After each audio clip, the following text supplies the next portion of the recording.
Karakteristik anak usia dini.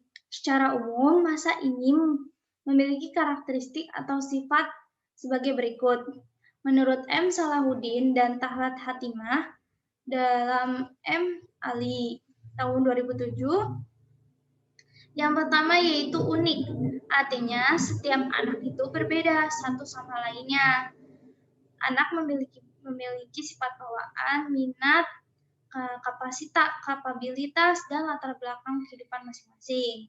Kemudian yang kedua yaitu egosentris.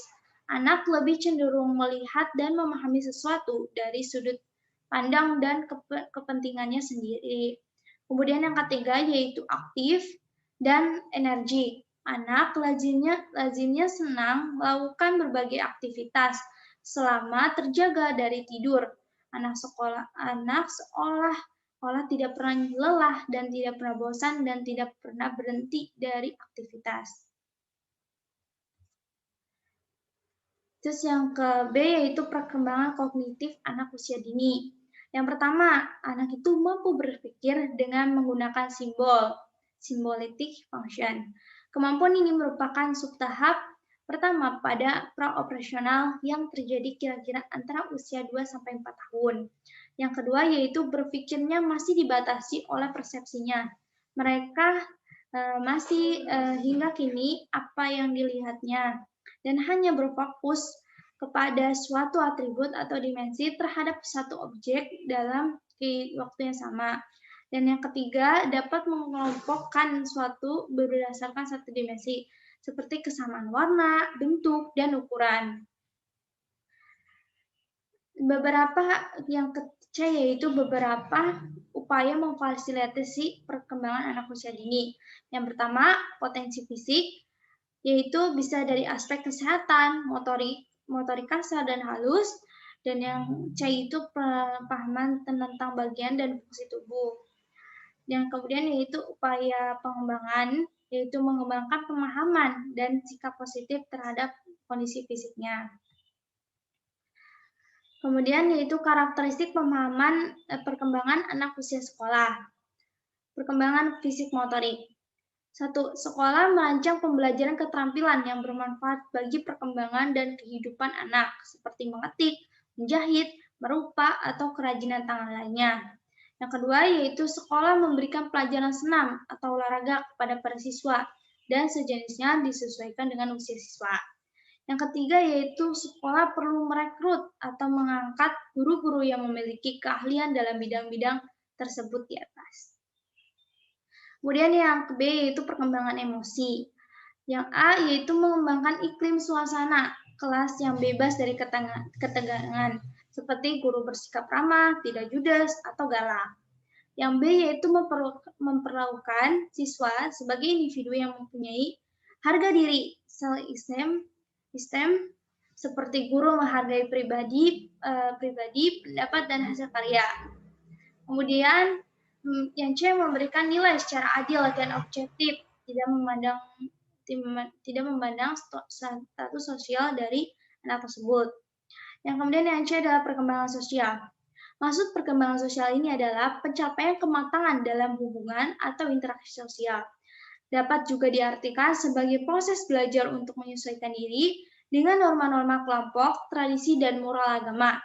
Pada usia ini, anak mulai memiliki kesanggupan menyelesaikan diri dari sikap berpusat kepada diri sendiri, egosentris, kepada sikap bekerja sama kooperatif atau sosiosentris, mau memperhatikan kepentingan orang lain.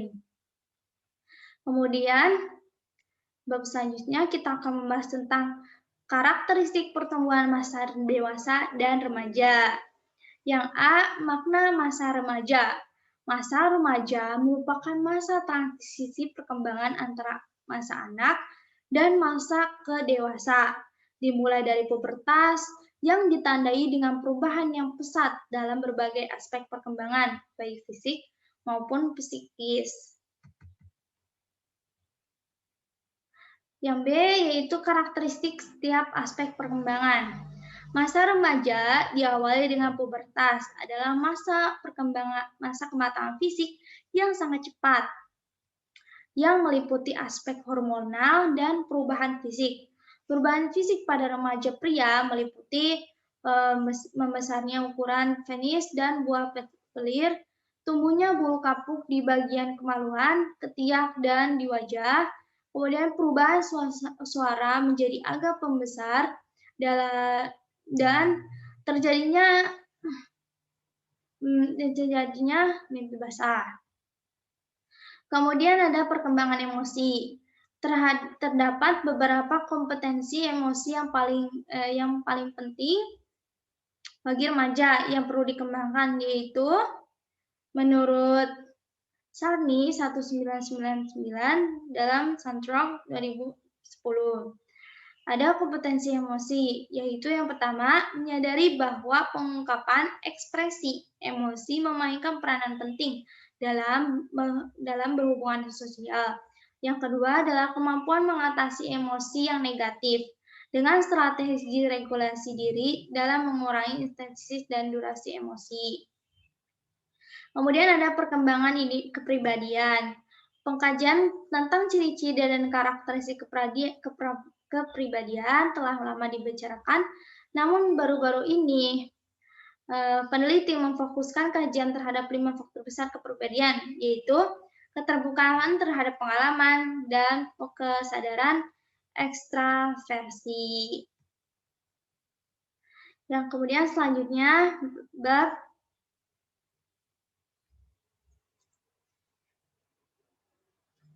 yaitu selanjutnya bab 4 tentang karakteristik bab 5 yaitu tentang karakteristik perkembangan masa dewasa. Yaitu yang pertama adalah definisi masa remaja. Definisi masa dewasa. Masa dewasa merupakan salah satu fase dalam rentang kehidupan individu setelah masa remaja.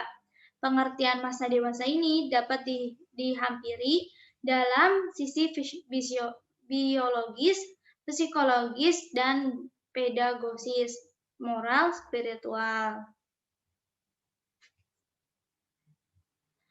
Kemudian ada periode perkembangan masa dewasa.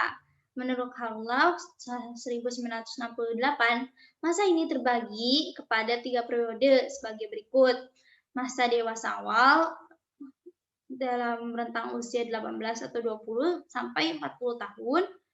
Kemudian ada masa dewasa madya atau setengah baya, yaitu pada range usia 40 sampai 60 tahun.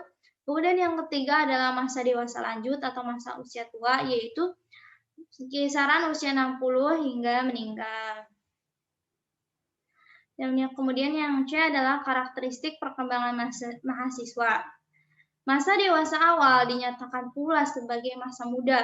Istilah ini seperti ditulis oleh seorang sosiolog, Kensington Satrock dalam Quesani 1995 dan halaman 73 yang mengemukakan bahwa masa muda merupakan periode transisi antara masa remaja dan dewasa yang merupakan masa perpanjangan kondisi ekonomi dan pribadi yang sementara. Kemudian ada masa pengaturan. Usia dewasa awal merupakan saat ketika seorang mulai menerima tanggung jawab sebagai orang dewasa.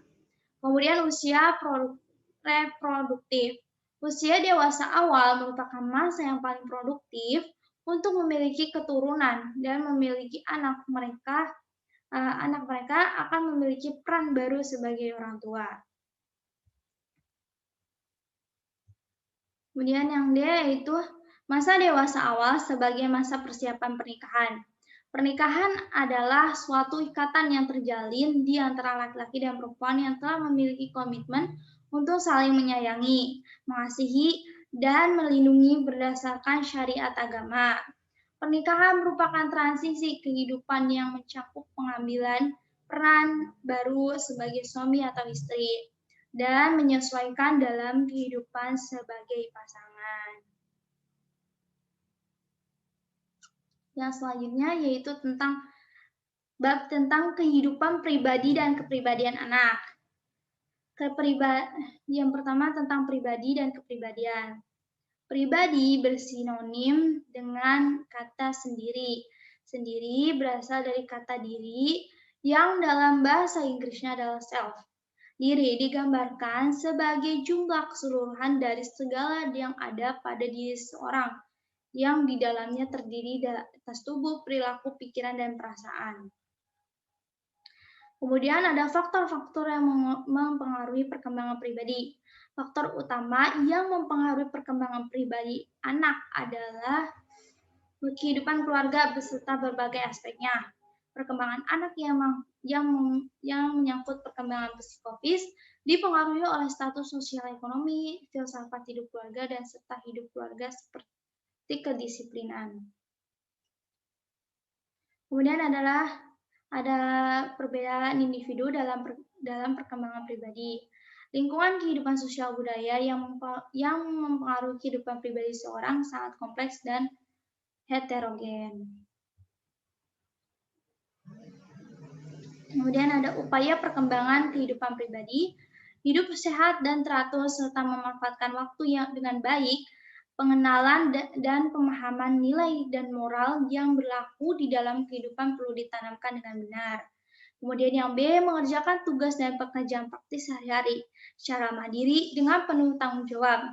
Kemudian yang C, hidup bermasyarakat dengan melakukan pergaulan dengan sesama, terutama dengan teman sebaya.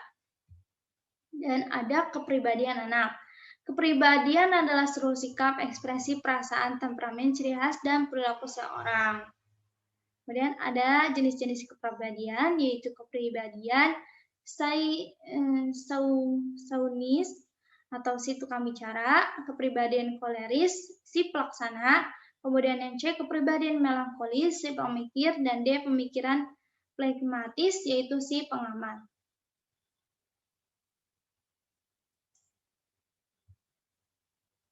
Kemudian ada penyesuaian diri remaja. Tugas akhir dari pendidikan seseorang terletak pada sejauh mana hal yang telah dipelajari dapat membantunya dalam menyesuaikan diri dengan kebutuhan-kebutuhan kehidupannya dan tuntutan masyarakat. Penyesuaian diri merupakan faktor yang penting dalam kehidupan masyarakat, begitu pentingnya hingga dalam berbagai literatur kerap dijumpai ungkapan seperti hidup manusia sejak lahir sampai mati tidak lain adalah menyesuaikan diri. Dalam bidang psikologi klinis sering ada ungkapan yang menyatakan bahwa kelainan kepribadian tidak lain adalah kelainan menyesuaikan diri. Kemudian ada proses penyesuaian diri. Ada dua jenis individu dalam proses penyesuaian diri. Yang pertama yaitu kelompok individu yang dapat menyesuaikan diri dengan tempat tinggal mereka.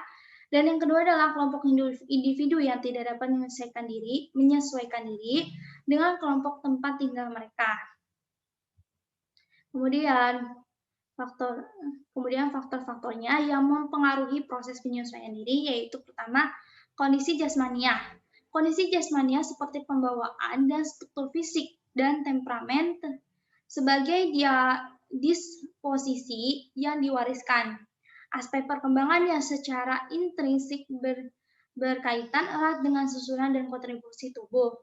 Yang kedua yaitu perkembangan dan kematangan. Dalam proses perkembangan, respon anak berkembang dari respon yang bersifat instiktif menjadi respon yang diperoleh melalui belajar dan pengalaman. Kemudian yaitu bentuk-bentuk reaksi penyesuaian diri. Bentuk-bentuk penyesuaian diri yang adaptif sering dikenal dengan istilah adaptasi. Bentuk penyesuaian diri ini lebih bersifat badani. Artinya, perubahan-perubahan dalam proses badani untuk menyesuaikan diri terhadap keadaan lingkungan. Misalnya, berkeringat adalah usaha untuk mendinginkan tubuh dalam suhu yang panas atau dirasakan terlalu panas. Kemudian ada penyesuaian diri remaja. Penyesuaian diri remaja terhadap peran identitasnya, kemudian ada penyesuaian diri remaja terhadap pendidikannya, kemudian ada penyesuaian diri remaja terhadap kehidupan seksual.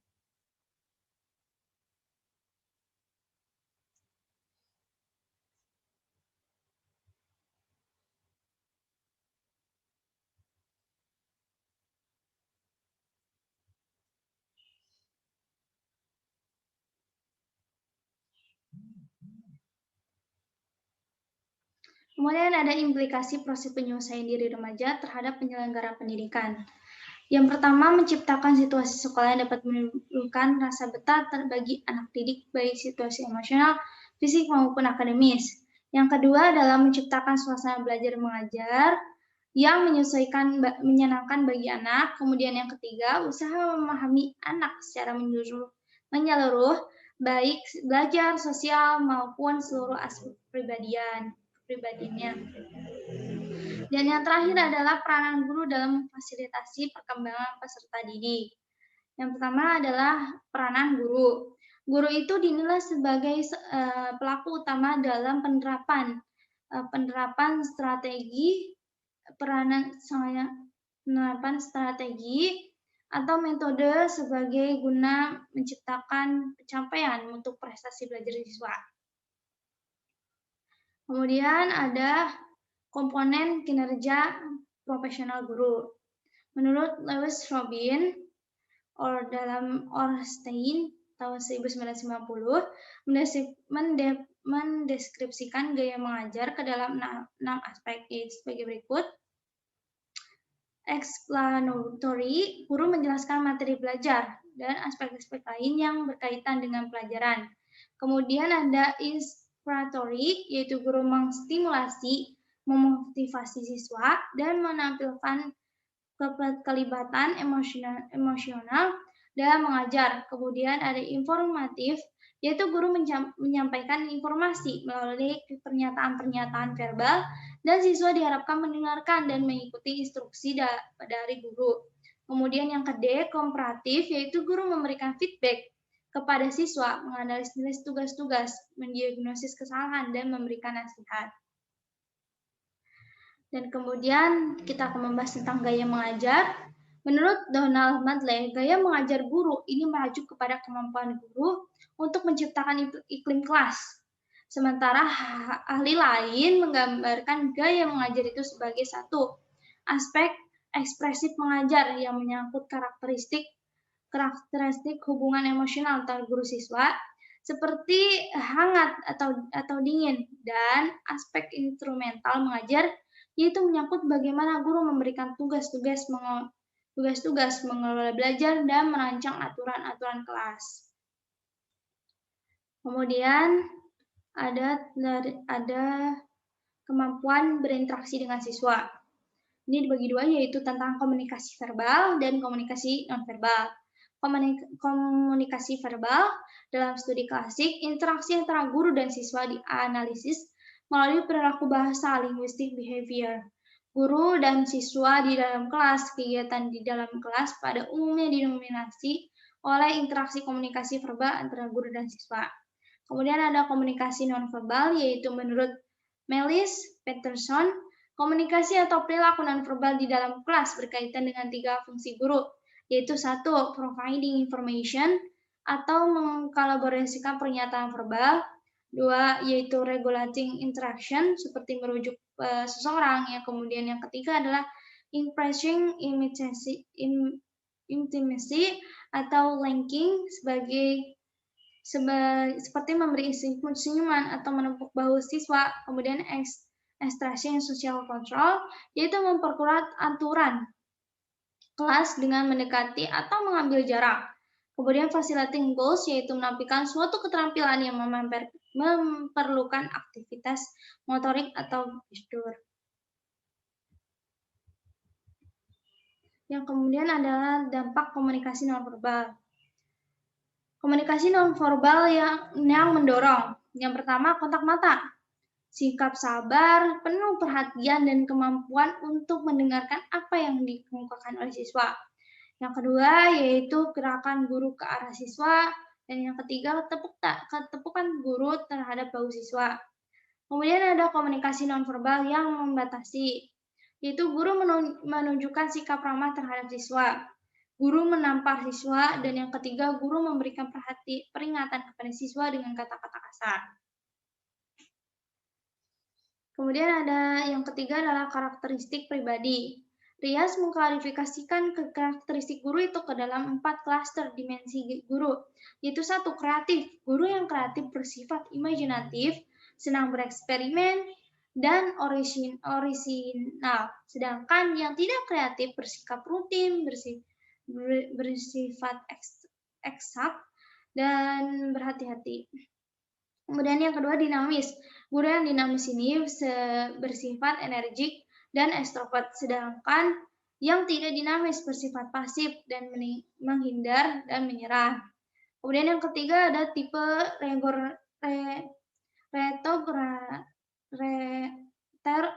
terorganisasi. Guru yang bersifat sabar akan tujuan, tidak memiliki kemampuan mengontrol, dan yang keempat adalah kehangatan. Guru yang memiliki kehangatan bersifat pandai bergaul, ramah, sabar, sedangkan yang dingin bersifat tidak bersahabat, sifat bermusuhan, dan tidak sabar. Dan yang terakhir tentang karakteristik guru yang efektif dan tidak efektif. Ya, yang guru yang karakteristiknya efektif yaitu menampilkan sikap yang bersemangat, menaruh perhatian terhadap siswa dan kegiatan kelas, kemudian bergirang hati dan optimis, kemudian mau mengakui kesalahannya. Jadi jika gurunya salah, dia mau mengaku bahwa dia itu salah dan mau dikoreksi oleh siswa.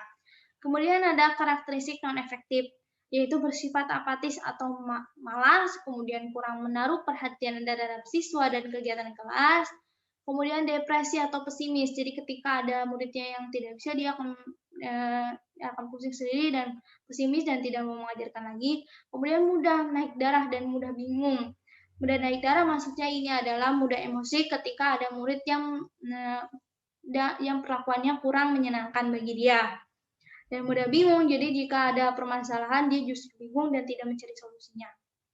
Oke, itu adalah semua yang ingin saya sampaikan tentang ringkasan materi saya di pelajaran perkembangan peserta didik mulai dari bab 6 sampai bab terakhir, tapi di sini saya presentasikan yaitu dari bab 1 sampai bab 7. Segala yang saya pelajari, saya mohon maaf jika banyak kesalahan dalam saya mempresentasikan. Wassalamualaikum warahmatullahi wabarakatuh.